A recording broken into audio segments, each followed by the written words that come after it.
প্রিয় বন্ধুরা, Suvendu Das tutorial YouTube চ্যানেলে সকলকে স্বাগত জানাই। আজকের ভিডিওতে উচ্চ মাধ্যমিক 2021-এর জন্য ভূগোলের মাত্র 5টা প্রশ্ন বলবো, যে 5টা প্রশ্ন পড়ে গেলেই তোমরা পরীক্ষার সময় বাজিমাত করতে পারবে। তোমরা জানো তোমাদের পরীক্ষা অলরেডি হাফ নাম্বারে হবে, অর্থাৎ ভূগোল পরীক্ষা হতো 70 নাম্বারে, সেখান থেকে হাফ অর্থাৎ 35 নাম্বারের হবে।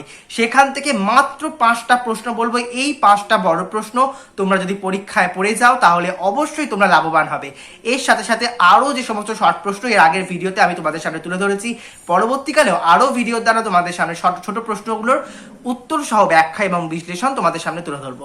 তাহলে চলে আসি মূল আলোচনায়। যে 5টা প্রশ্ন খুব গুরুত্বপূর্ণ 2021-এ ভূগোল পরীক্ষাতে আসার জন্য। আর ভূগোল পরীক্ষা কিন্তু পরীক্ষা হবে, আর উচ্চ মাধ্যমিক পরীক্ষাতে হবে, সেটা কিন্তু একেবারে নিশ্চিত। প্রথম প্রশ্ন, যে প্রশ্ন ছাড়া পরীক্ষার প্রশ্নপত্র 2021-এর হতেই পারে না। কাস্ট অঞ্চলে ভৌমজলের কার্যের ফলে সৃষ্ট ভূমিরূপগুলি চিত্র সহ আলোচনা করো। আরো একবার বলি, কাস্ট অঞ্চলে ভৌমজলের কার্যের ফলে সৃষ্ট ভূমিরূপগুলি চিত্র সহ আলোচনা করো। এক্ষেত্রে তোমাদের পরীক্ষাতে প্রশ্নটা ঘুরিয়ে আসতে পারে যে কাস্ট অঞ্চলে ভৌমজলের ক্ষয় কার্যের ফলে সৃষ্ট ভূমিরূপ, অর্থাৎ কাস্ট অঞ্চলে যে ক্ষয়জাত ভূমিরূপ রয়েছে সেইগুলো লিখতে দিতে পারে। অর্থাৎ এই প্রশ্নটা পড়ে গেলে তোমরা কিন্তু দুটো প্রশ্নই, সঞ্চয়জাত এবং ক্ষয়জাত দুটো ভূমিরূপই কমন পেয়ে যাবে। 2 নম্বর প্রশ্ন, চূড়ান্ত গুরুত্বপূর্ণ এবছরের জন্য, মৃত্তিকা ক্ষয়ের নিয়ন্ত্রক কি? মৃত্তিকা ক্ষয়ের অর্থাৎ কি সক্রিয় নিয়ন্ত্রক এবং নিষ্ক্রিয় নিয়ন্ত্রক দুটোই তোমাদের পড়তে হবে। 5-এর জন্য খুব গুরুত্বপূর্ণ, মৃত্তিকা ক্ষয়ের নিয়ন্ত্রক কি। 3 নম্বর প্রশ্ন, উচ্চ মাধ্যমিক 2021-এর জন্য, দক্ষিণ ভারতে কফি চাষের উন্নতির কারণ কি? আরো একবার বলি, দক্ষিণ ভারতে কফি চাষের উন্নতির কারণ কি? একেবারে চূড়ান্ত গুরুত্বপূর্ণ প্রশ্ন কিন্তু আসার জন্য।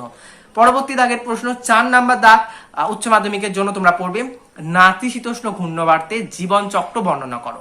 ভীষণ গুরুত্বপূর্ণ প্রশ্ন 2021-এর জন্য, নাতিশীতোষ্ণ ঘূর্ণাবর্তের জীবন চক্র বর্ণনা করো। ঠিক আছে। আর লাস্ট প্রশ্ন 2021-এ এবছরে আসার জন্য ভূগোল পরীক্ষাতে উচ্চ মাধ্যমিকে 5ম দাগ, অর্থাৎ কর্মধারার ভিত্তিতে পৌর বসতি শ্রেণী বিভাগ করো। এই প্রশ্নটাও কিন্তু চূড়ান্ত গুরুত্বপূর্ণ, 2021-এ আসার মতো একটা প্রশ্ন। আরো একবার রিপিট করে দিই, কর্মধারার ভিত্তিতে পৌর বসতি শ্রেণী বিভাগ করো। এই 5টা প্রশ্ন যদি তোমরা পরীক্ষাতে পড়ে যাও, বড় প্রশ্ন হিসাবে 35-এ পরীক্ষা হবে ভূগোল, 35-এর মধ্যে যদি তোমরা 35-ই পেতে চাও, শর্ট প্রশ্নের সাথে সাথে এই 5টা প্রশ্ন যদি তোমরা পরীক্ষাতে পড়ে যাও, অবশ্যই তোমরা লাভবান হবে। এবং 35-এ 35, তার মানে 70-এ 70, আর যদি তোমরা প্রজেক্টে 30-এর মধ্যে 29 বা 28 পেয়ে থাকো, তাহলে 95-এর ঊর্ধ্বে নাম্বার পেতে তোমাদের কেউ আটকাতে পারবে না উচ্চ মাধ্যমিক পরীক্ষায়। নিশ্চয়ই তোমরা লাভবান হবে এই 5টা প্রশ্ন পড়ে গেলে।